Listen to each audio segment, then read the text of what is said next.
Hi everyone, today we are covering prototype and hierarchical network theory. In Chapter 7 of our textbook, we covered semantic memory and stored knowledge. Semantic memory is the mental storage of general knowledge about the world, while stored knowledge, on the other hand, is the collection of all the specific information and experiences that we've gathered and stored in our brain.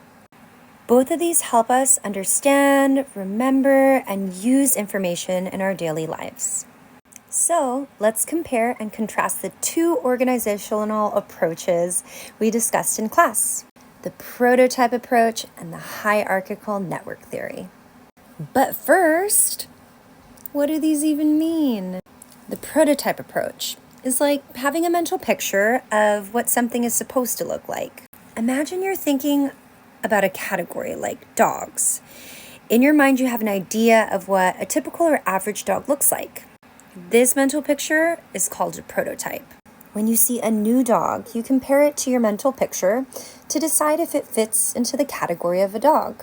Some dogs might be a very good match to the prototype, while others might be a little bit different, but still recognizable as dogs. The hierarchical network theory, on the other hand, is like organizing things into categories and subcategories.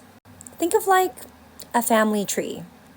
Imagine you have a big category called animals. Underneath that, you have smaller categories like birds, mammals, and fish. Each of these categories can have even more specific subcategories. For example, under birds, you might have robins, eagles, and penguins. This is just a way of organizing that helps us understand how things are related to each other and where they fit in the bigger picture.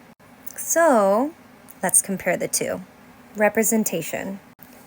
In the prototype approach, we have a mental picture or idea of what something should look like. It's like having a general example in our minds.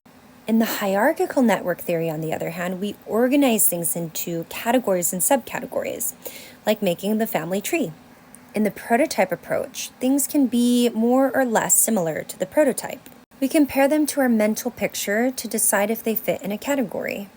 In the hierarchical network theory, on the other hand, something either belongs to a category or it doesn't. It's more like putting things in different boxes.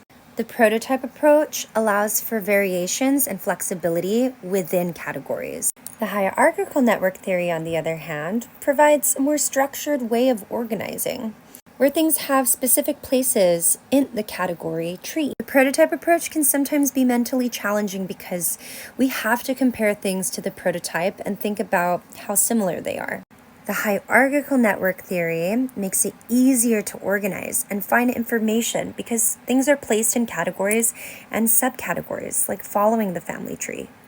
So, in conclusion, the prototype approach is like having a mental picture of what something should look like, while the hierarchical networks theory is like organizing things into categories and subcategories, similar to that family tree.